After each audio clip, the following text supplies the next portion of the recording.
লাবণী দেবী তার দুই ছেলে সৌরভ বিপ্লব, দুই বৌমা লিপিকা মধুমিতা এবং ছোট মেয়ে সঙ্গীতার সঙ্গে বাস করে। লাবণী দেবীর বড় মেয়ে ঋত্বিকার বিয়ে 4-5 বছর আগেই হয়ে যায়। ঋত্বিকার বিয়ে হওয়ার পরেই লিপিকা এবং মধুমিতা দুজনেই বিয়ে করে শ্বশুর বাড়িতে আসে। তাদের শ্বশুর বাড়িতে তেমন কোনো অসুবিধা না থাকলেও তাদের ছোট ননদ সঙ্গীতা প্রচন্ড বদরাগী ছিল, তাই সে তার দুই বৌদিকে সবসময় বিরক্ত করে থাকতো।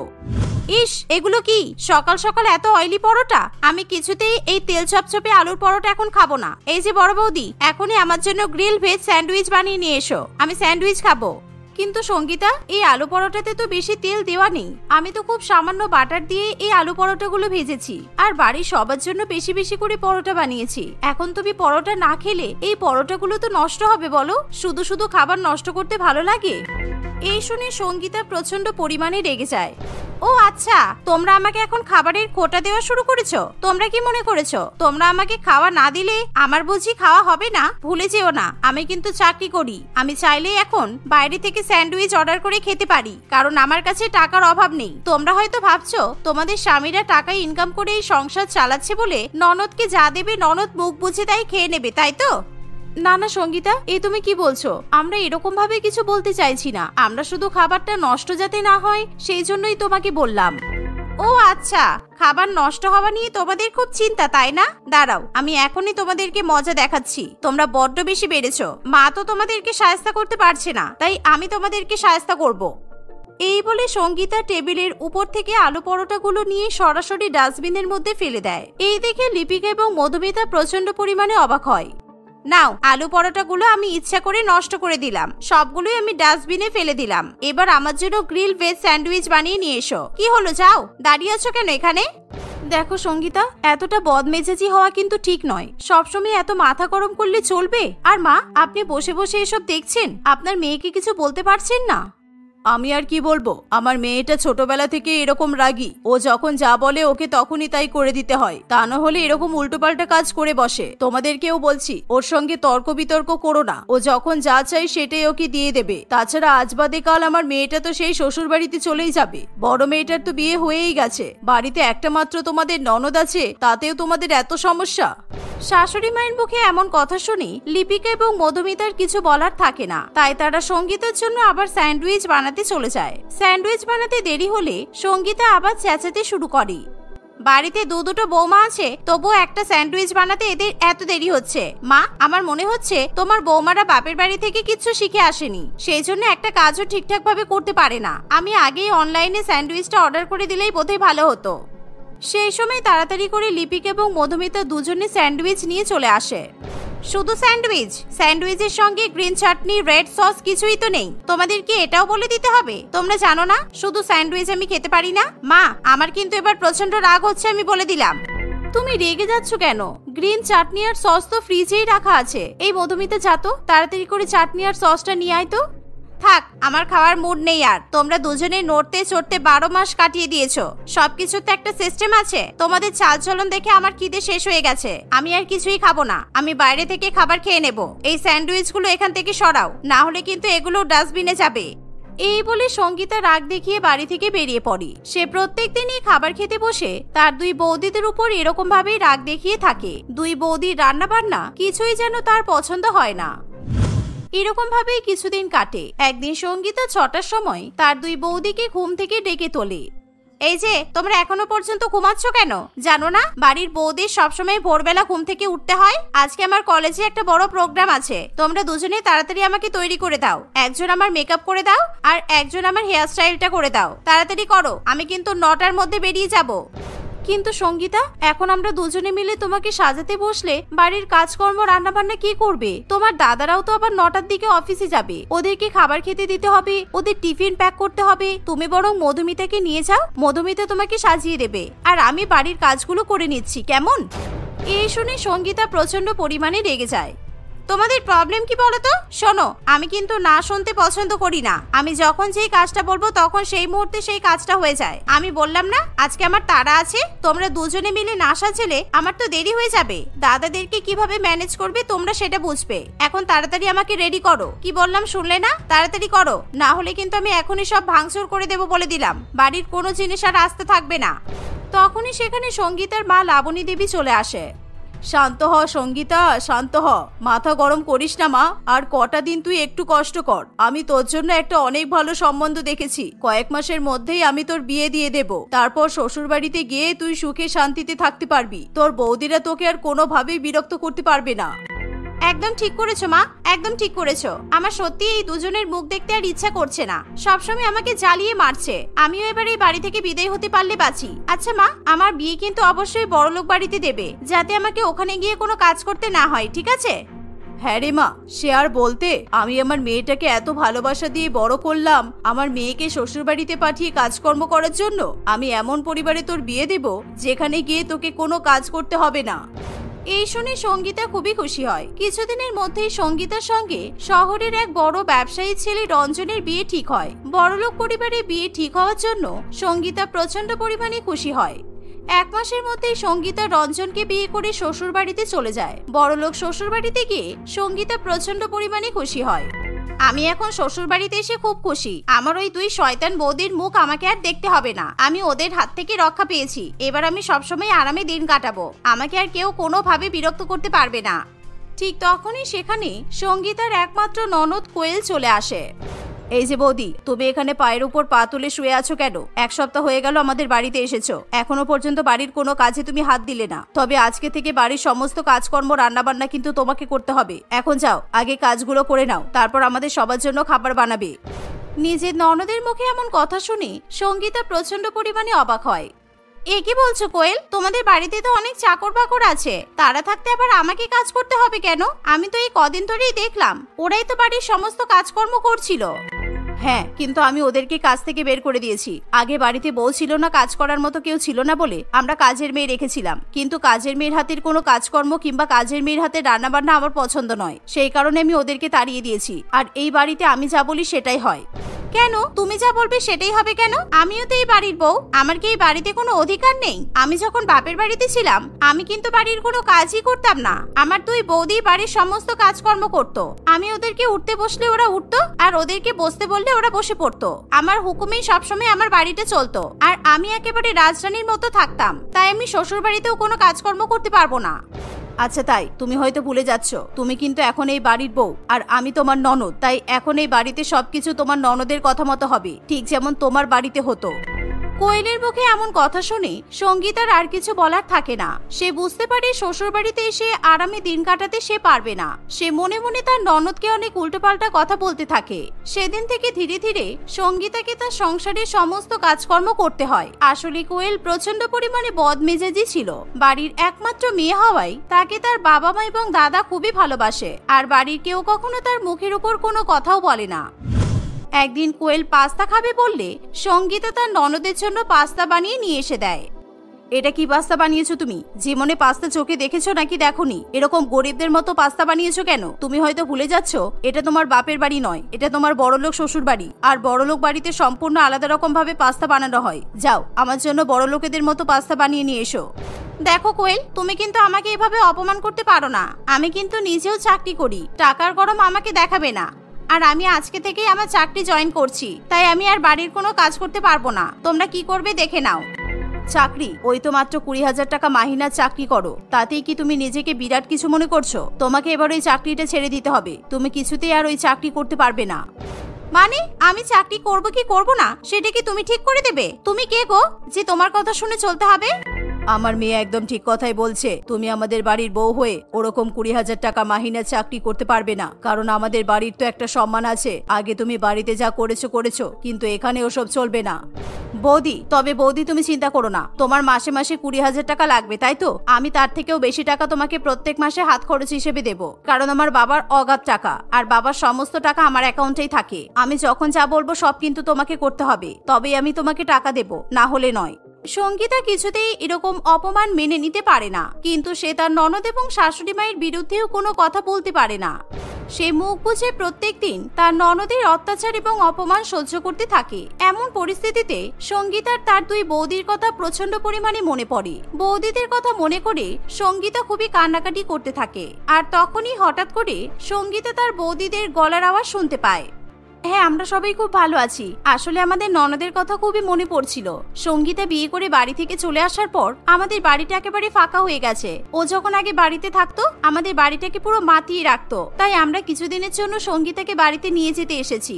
আপনাদের কোনো অসুবিধা নেই তো? সঙ্গীতা তাড়াতাড়ি করে ঘর থেকে বাইরে বেরিয়ে আসে। সে তার দুই বৌদিকে নিজের শ্বশুর বাড়িতে দেখতে পেয়ে প্রচন্ড পরিমাণে খুশি হয়। আমাকে ক্ষমা করে দাও বৌদি, আমি তোমাদের সঙ্গে অনেক অন্যায় করেছি, কিন্তু তোমরা তবুও আমাকে এতটা ভালোবাসো আমি জানতাম না। আমি সবসময় তোমাদের উপর অত্যাচার করেছি, আর সেই জন্যই বোধহয় উপরওয়ালা আমাকে এখন শাস্তি দিচ্ছে, কারণ আমার ননদ আমাকে একদমই পছন্দ করে না। আমি যেমন তোমাদের সঙ্গে বাজে ব্যবহার করতাম, কোয়েলও সবসময় আমার সঙ্গে তার থেকেও বাজে ব্যবহার করে। আমি এই বাড়িতে থাকতে চাই না বৌদি, আমি বাপের বাড়িতে ফিরে যেতে চাই, আমি তোমাদের সঙ্গে থাকতে চাই। সঙ্গীতার মুখে এমন কথা শুনে কোয়েল এবং তার মা কোনো কথা বলতে পারে না। তারা একেবারে মাথা নত করে দাঁড়িয়ে থাকে।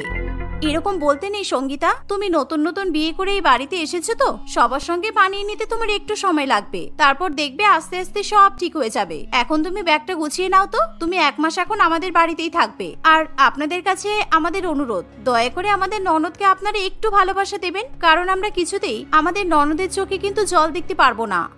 লিপিকার কথা শুনে কোয়েল এবং তার মা নিজেদের ভুল বুঝতে পারে, তাই সঙ্গীতার কাছে তারাও ক্ষমা চেয়ে নেয়। সঙ্গীতা খুবই খুশি মনে তার দুই বৌদির সঙ্গে বাপের বাড়িতে যায়। বিয়ের পর বাপের বাড়িতে এসে সঙ্গীতা প্রচন্ড পরিমাণে খুশি হয়। এখন সে তার বৌদিদের সঙ্গে আনন্দ এবং খুশির মুহূর্ত কাটাতে থাকে। উফ, কি শীত পড়েছে, আর এই শীতের মধ্যে কেউ আমার 20 টাকার ডিম ভাত খেতেই আসছে না। এই শীতের মধ্যে সকাল সকাল উঠে বেশ কষা করে ডিমের ঝোল আর ভাত রান্না করলাম, কিন্তু আজকে একটা গ্রাহক আমার দোকানে আসলো না। এরকম ভাবে চলতে থাকলে শীতের মধ্যে নিজের পরিবারকে নিয়ে বেঁচে থাকা খুবই কঠিন হবে। কমলা প্রত্যেকদিন সকালবেলা উঠে বেশ ভালো করে কষিয়ে মশলাপাতি দিয়ে ঝাল ঝাল ডিমের ঝোল এবং ভাত রান্না করে, কারণ শীতের মধ্যে ঝাল ঝাল ডিমের কষা এবং ভাত খেতে বেশ দুর্দান্ত লাগে। কিন্তু দুর্ভাগ্যের বিষয় একটাই যে কমলা ঠেলাগাড়ি করে 20 টাকার ডিম ভাত বিক্রি করায় কেউ তার কাছ থেকে ডিম ভাত খেতে পছন্দ করে না। তাড়াতাড়ি আসুন, আমার দোকানে 20 টাকা দিয়ে ডিম ভাত খেয়ে নিন। শীতের মধ্যে 1 প্লেট গরম গরম ডিম কষার ভাত মাত্র 20 টাকা। খেয়ে বসে তো কাজ নেই, যেই গরিবের দোকানে 20 টাকায় ডিম ভাত খেয়ে যাবো। ঠান্ডার মধ্যে একটা ঢাকা দেওয়া জায়গার ব্যবস্থা নেই, তারপর দাঁড়িয়ে দাঁড়িয়ে ডিম ভাত খেতে হবে, তার মধ্যে আবার চারিদিকে ভাতের উপর ধুলোবালি পড়ে আছে। সেই কারণেই মনে হয় 20 টাকাতে ডিম ভাত বিক্রি করছে। ছি ছি ছি। এই কথা শুনে কমলার ভীষণ পরিমাণে খারাপ লাগে। সকলে শীতের মধ্যে 4-5 টাকার রেস্টুরেন্টে আরাম করে বসে 200 টাকা দিয়ে ডিম ভাত খাবে, কিন্তু ঠান্ডার মধ্যে দাঁড়িয়ে কোনো গ্রাহকই 20 টাকার ডিম ভাত কিনে খেতে চায় না। তাই কমলা 1 টাকাও লাভ করতে পারে না। সকাল গড়িয়ে সন্ধ্যা হয়ে গেল, কিন্তু 1 প্লেট ডিম ভাত বিক্রি হলো না। কেউ খাবেন? 20 টাকার কষা কষা ডিম ভাত কেউ খেতে চান? 20 টাকায় ডিম ভাত খেতে চাইলে আমার দোকানে চলে আসুন। এতবার ডাকা সত্ত্বেও কেউ কমলার কথাই পাত্তা দেয় না। সকলে বড় বড় রেস্টুরেন্ট থেকে খাবার খেয়ে গায়ে শালমুড়ি দিয়ে ঘরে ঢুকে পড়ে, আর কমলা ঠান্ডায় কাঁপতে কাঁপতে ডিম ভাতের ঠেলাগাড়ি নিয়ে মন খারাপ করে নিজের বাড়ির উদ্দেশ্যে রওনা দেয়। এবার এতই ঠান্ডা পড়েছিল যে ঠেলাগাড়ি ঠেলতে ঠেলতে কমলার ঠান্ডায় হাত জমে যায়, তাই বাড়ি ফিরতে তার খুবই কষ্ট হয়। বাড়ি ফেরার পর, মা তুমি এসে গেছো? আমার খুব খিদে পেয়েছে মা। তোমাকে সকালবেলা পিৎজা আনার কথা বলেছিলাম, তোমার মনে আছে তো? তাড়াতাড়ি আমাকে গরম গরম চিজ দেওয়া পিৎজা দাও, আমি পিৎজা খেয়ে ঘুমিয়ে পড়ি। কিছু মনে করিস না বাবা, আজকে ঠান্ডার মধ্যে 1 প্লেটও ডিম ভাত বিক্রি করতে পারিনি, তাই টাকা না থাকার কারণে তোর জন্য পিৎজাও কিনে আনতে পারিনি। তুই আর কটা দিন অপেক্ষা কর, এই শীতকাল কেটে গিয়ে গরমকালটা পড়ুক, তারপর ডিম ভাত বিক্রি শুরু হলে তোকে আমি গরম গরম পিৎজা খাওয়াবো, কেমন? দাদ, তুমি সেই আগের বছর শীতকাল থেকে একই কথা বলে আসছো। তোমার ডিম ভাত বিক্রি হয় না, আর আমার পিৎজাও খাওয়া হয় না। আমার খুব খিদে পেয়েছে মা।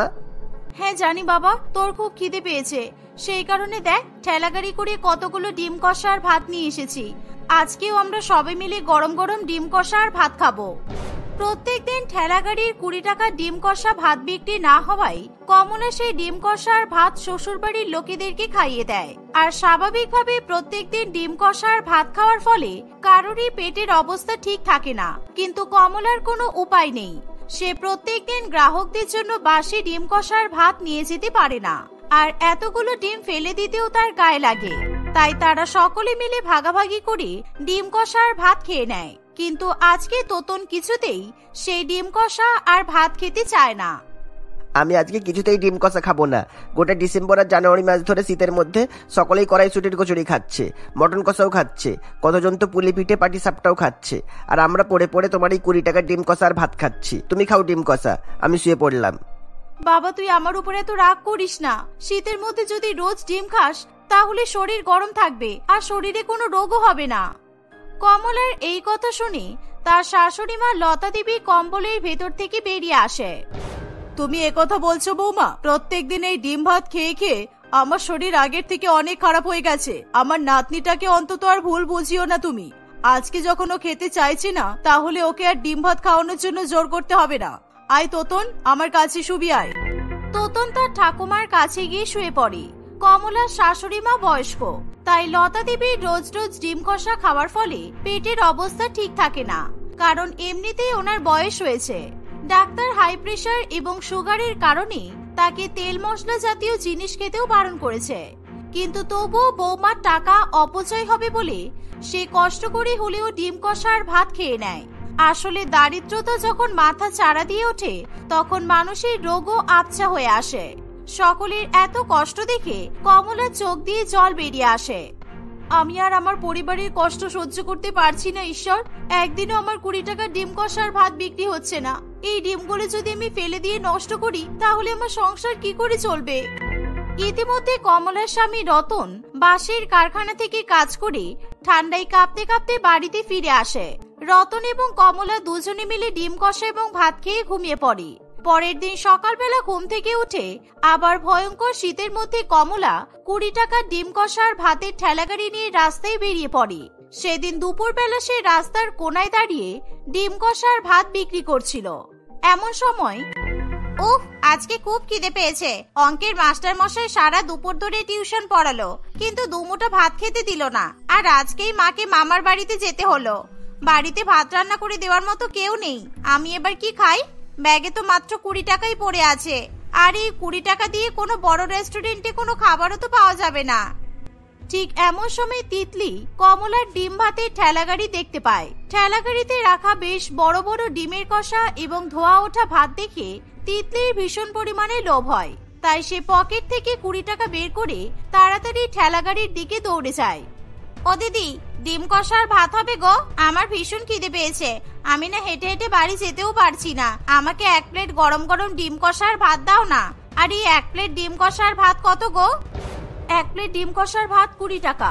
আর তোমার যখন এত বেশি খিদে পেয়েছে তাহলে আমি তোমাকে 20 টাকায় 2টো ডিম খাওয়াবো। তুমি একটু দাঁড়াও, এক্ষুনি আমি তোমাকে ডিম ভাত দিচ্ছি। তিতলি 20 টাকায় 2টো ডিম পাওয়ার কথা শুনে খুবই খুশি হয়। কমলা তাকে গরম গরম ধোয়া ওঠা ভাত এবং ডিম কষা দিলে সে চেটে পুটে সব ভাত ডিম দিয়ে মেখে খেয়ে নেয়। বাহ, তোমার হাতের ডিম কষার তো দারুণ স্বাদ। ভাগ্যিস আজকে মা বাড়িতে নেই, না হলে তো তোমার হাতে রান্না খেতেই পেতাম না। বড় বড় রেস্টুরেন্টও তোমার হাতে রান্নার কাছে ফেল হয়ে যাবে। তুমি চাইলে তো একটা রেস্টুরেন্টও খুলতে পারো। আর রেস্টুরেন্টের কথা তুমি বলো না। শীতের মধ্যে এমনিতেই কেউ আমার হাতে ডিম কষার ভাত খেতেই চাইছে না, তার উপর আবার রেস্টুরেন্ট খুলবো। 1 টাকা দিনে লাভ করতে পারি কিনা সন্দেহ। তার উপর রেস্টুরেন্ট কিনলে আমাকে ঘটি বাটি বিক্রি করে দিতে হবে। কমলার এরকম কথা শুনে তিতলির খুবই খারাপ লাগে। বিশ্বাস করো, আমার কাছে যদি এখন টাকা থাকতো তাহলে আমি তোমাকে এক্ষুনি বেশ ঢাকা চাপা দেওয়া একটা ডিম ভাত বিক্রি করার মতো জায়গা তৈরি করে দিতাম, আর প্রত্যেকদিন তোমার কাছে এসে ফ্রিতে ডিম ভাত খেয়ে যেতাম। তিতলির কথা শুনে কমলা খুশি হয়। আসলে তিতলি এখন অনেক ছোট, সে কেবলমাত্র পাকা পাকা কথাই বলতে পারে। তাই তিতলি ডিম ভাত খেয়ে কমলাকে 20 টাকা দিয়ে নিজের বাড়িতে চলে যায়। রাত্রিবেলা শীতের মধ্যে কমলা বাড়ি ফিরে এসে আবার নিজের বরের সঙ্গে ডিম ভাত খায়, কিন্তু এবার সে তার শাশুড়ি মা এবং ছেলের জন্য গরম গরম সিদ্ধ ভাত রান্না করে দেয়। রাত্রিবেলা কমলা রতনকে বলে, জানো রতন, আজকে একটা বাচ্চা মেয়ে আমার দোকানে ডিম কষার ভাত খেতে এসেছিল, কিন্তু মেয়েটার মাথায় এত বুদ্ধি, ও আমার রান্না খেয়ে আমাকে বলল রেস্টুরেন্ট খুলতে। জানো, আরে ও বাচ্চা বলে এরকম বাচ্চা বাচ্চা বুদ্ধি তোমাকে দিয়েছে? রাস্তার ধারে মাত্র 20 টাকায় কেউ ডিম ভাত খেতে আসছে না, তার উপর আবার রেস্টুরেন্ট খোলার কথা বলছে। তুমি হাসছো ঠিকই, কিন্তু মেয়েটা বুদ্ধি তো খারাপ দেয়নি। কারণ তুমি বিষয়টা একটু ভালো করে ভেবে দেখো, আমি যে শীতের মধ্যে রাস্তায় ঘুরে ঘুরে ঠেলা গাড়িতে ডিম কষা বিক্রি করি, সেই জন্যই তো আমার কাছে কেউ ডিম কষা ভাত খেতে আসে না। তুমি বুঝতে পারছো না কমলা, এখন পৃথিবী অনেক পাল্টে গেছে আর লোকে অনেক অনেক টাকাও রোজগার করছে, ফলে তারা কেন শীতের মধ্যে তোমার দোকানের সামনে দাঁড়িয়ে দাঁড়িয়ে ডিম ভাত খাবে বলো তো? তুমি ঠিক কথাই বলেছো, কারণ শীতের মধ্যে লোকের কাছে 20 টাকা দিয়ে ডিম ভাত খাওয়ার থেকেও বেশি প্রিয় আরাম করে বসে বড় বড় রেস্টুরেন্টে বেশি টাকা দিয়ে ডিম ভাত খাওয়া। কারণ শীতের মধ্যে ফুটপাতে দাঁড়িয়ে কেউ 20 টাকা দিয়ে ডিম ভাত খেতে পছন্দ করে না, সবাই বড় বড় রেস্টুরেন্টে গিয়ে বেশি টাকা দিয়ে খাবার খেতেই পছন্দ করে। আর আমি যদি ঠেলাগাড়ির চারপাশটা ঢেকে দিই তাহলে কিন্তু সবাই আমার কাছে ডিম ভাত খেতে আসবে। কমলার এরকম বুদ্ধি রতনের মন ছুঁয়ে যায়। হ্যাঁ কমলা, তুমি কিন্তু মন্দ কথা বলনি, কিন্তু ঠেলাগাড়ির চারপাশ থাকবে কিভাবে? এখন ঠেলাগাড়ির চারপাশ থাকতে গেলেও তো অনেক টাকা খরচ হবে, আর আমাদের কাছে যদি অত টাকা থাকতো তাহলে তো আমরা নিজেদের জন্য বাড়ি বানিয়ে নিতাম। তুমি একটা বাঁশের কারখানায় কাজ করে চিন্তা করছো যে ঠেলাগাড়ির চারপাশ কিভাবে ঢাকবে? তুমি তো প্রত্যেকদিন কাজ থেকে ফিরে আসার পর আমাকে বলো যে বাঁশের অনেক টুকরো বেঁচে থাকে আর সেগুলো কারখানায় পড়ে নষ্ট হয়। কালকে তুমি সেই বাঁশের টুকরোগুলো নিয়ে এসে আমার ঠেলাগাড়িটা চারপাশ থেকে ঢেকে দেওয়ার ব্যবস্থা করবে। কমলার এই বুদ্ধি শুনে রতন তার দিকে তাকিয়ে হাসে, কারণ সে এতদিনে বুঝতে পারে না যে তার বউয়ের মাথায় বেশ ভালোই বুদ্ধি আছে। পরের দিন সকালবেলা রোজকার নিয়ম মতো কমলা ঠেলাগাড়ি নিয়ে ডিম ভাত বিক্রি করতে চলে যায়। রতন নিজের বাঁশের কারখানায় গিয়ে মালিকের কাছ থেকে বাঁশের টুকরো নেওয়ার অনুমতি নেয়। রতন একটা গাড়ি বুক করে সেই বাঁশের টুকরোগুলো নিয়ে কমলার ঠেলাগাড়ির সামনে পৌঁছায়। তুমি এসেছো, চলো আমরা তাড়াতাড়ি এই বাঁশের টুকরোগুলো বেঁধে একটা সুন্দর ছোট ধাবার মতো তৈরি করি, আর তার মধ্যে বসার জন্য বাঁশের চেয়ার টেবিলও তৈরি করব। তুমি আমাকে শুধু উপদেশ দাও যে কিভাবে কি কি কাজ করতে হবে, আমি সব করে দেবো।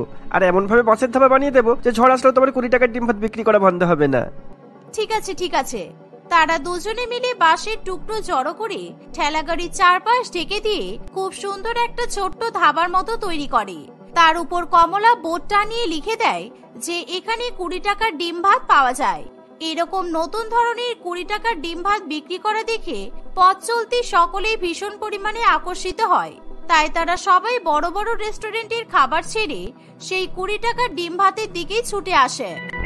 ওই দেখো কি সুন্দর বাসের ধাবা তৈরি হয়েছে। বাহ, এই ধাবাটার মধ্যে তো একটা অ্যাস্থেটিক ব্যাপার আছে। ওইখানে গেলে 20 টাকায় ডিম ভাত খাওয়াও যাবে আর সুন্দর সুন্দর সোশ্যাল মিডিয়ার জন্য ফটোও তোলা যাবে, কারণ এরকম বাসের ধাবা কোথাও তো দেখিনি। পথ চলতি লোকজন সকলে 20 টাকার ডিম ভাত খাওয়ার জন্য কমলার তৈরি বাঁশের ধাবাতে চলে যায়। সেখানে গিয়ে সকলে মিলে ডিম ভাত খাওয়া শুরু করে। এমনিতেই যেহেতু কমলার রান্নার স্বাদ ভালো, তাই 20 টাকার ডিম ভাতের প্রচার করতে তার বেশি দেরি হয় না। চারপাশের বড় বড় রেস্টুরেন্ট তার এরকম 20 টাকার ডিম ভাতের কাছে মার খেয়ে যায়। যাক, আজকে আমার বেশ ভালোই 20 টাকার ডিম ভাত বিক্রি হয়েছে। প্রত্যেকদিন যদি এরকম ভাবে ডিম ভাত বিক্রি হয় তাহলে আমার জীবনে আর কোনো কষ্টই থাকবে না। পরের দিন সকালবেলা থেকেই গ্রাহকেরা কমলার কাছে 20 টাকার ডিম ভাত খাওয়ার জন্য ভিড় করে দাঁড়িয়ে থাকে, কারণ বাঁশের তৈরি ধাবাতে এমনিতেই লোকজন বসে আরাম পায়, আর তার উপরে শীতকালে সস্তায় ডিম ভাত খাওয়া একটা আলাদাই মজা। এতদিনে আমার স্বপ্ন পূরণ হয়েছে। এখন প্রত্যেক দিনে আমার হাতে রান্না করা 20 টাকার ডিম ভাত খাওয়ার জন্য অনেক গ্রাহকেরাই ভিড় করছে। এর আগে প্রত্যেকদিন ডিম ভাত বিক্রি না হয়ে সব বাড়িতে ফিরিয়ে নিয়ে যেতাম, আর এখন আগের থেকে বেশি বেশি ডিম ভাত রান্না করতে হচ্ছে। দেখতে দেখতে কমলার জীবনে আর কোনো অর্থ কষ্ট থাকে না। সে নিজে রোজগার করা টাকা দিয়ে শাশুড়ি মায়ের চিকিৎসা করে এবং তার ছেলে তোতনকে ভালো ভালো খাবার কিনে নিয়ে এসে খাওয়ায়। এভাবে 20 টাকার ডিম ভাত বিক্রি করে কমলা এবং তার পরিবার বড়লোক হয়ে ওঠে।